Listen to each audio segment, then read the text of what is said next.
Oi gente, tudo bem? Hoje eu vou mostrar as coisas do meu cachorro pra vocês. Então, vamos lá.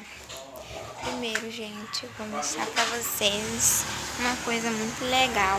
Não liga que aqui tem muita zoada. Aqui são as coisinhas dele, então vamos lá. Aqui dentro dessa caixa eu colei uns adesivos aqui pra dizer que é dele, né? Muito lindo. Aí, aqui dentro tem os brinquedinhos dele. Tem essas coisinhas bem legais. E é isso. Aí aqui os brinquedinhos dele, que eu deixo aqui dentro. Aqui dentro dessa caixinha são os remedinhos deles, do meu outro cachorro. Aqui são os remedinhos deles, que eu vou abrir aqui pra vocês já volto. Pera aí, aqui, pronto. Aqui, esses papéis aqui são documentos do cachorro, né? As vacininhas, e aqui são os remedinhos dele. Aqui é uma florzinha só pra decorar mesmo, dar decoraçãozinha.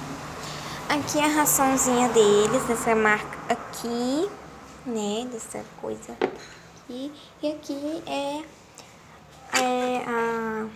o leite do Bart, do meu outro cachorro, novo que eu ganhei. E é dessa marca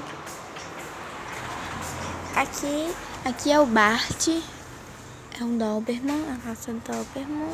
E ele só tem 1 mês e 8 dias. E tem outro cachorro que eu vou mostrar pra vocês. Esse é o Theo. E ele tem 1 ano e não sei quantos dias. Ele é um pincher. E é isso.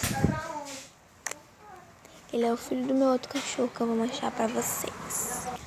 O Bart, esse daqui é o filho do meu outro cachorro que eu vou mostrar pra vocês. Esse aqui é o Fred. E ele é o Frederico, mas todo mundo chama ele de Fred. Ele é um Doberman também. Ele é o pai do Bart, ele. E ele é bem grandão. E é isso, gente. Basicamente foi isso. Espero que vocês tenham gostado. Um vídeo bem curto. Mas é isso. Eu tava sem ideia pra vídeo, então eu resolvi gravar esse vídeo pra vocês. Espero que vocês tenham gostado desse vídeo.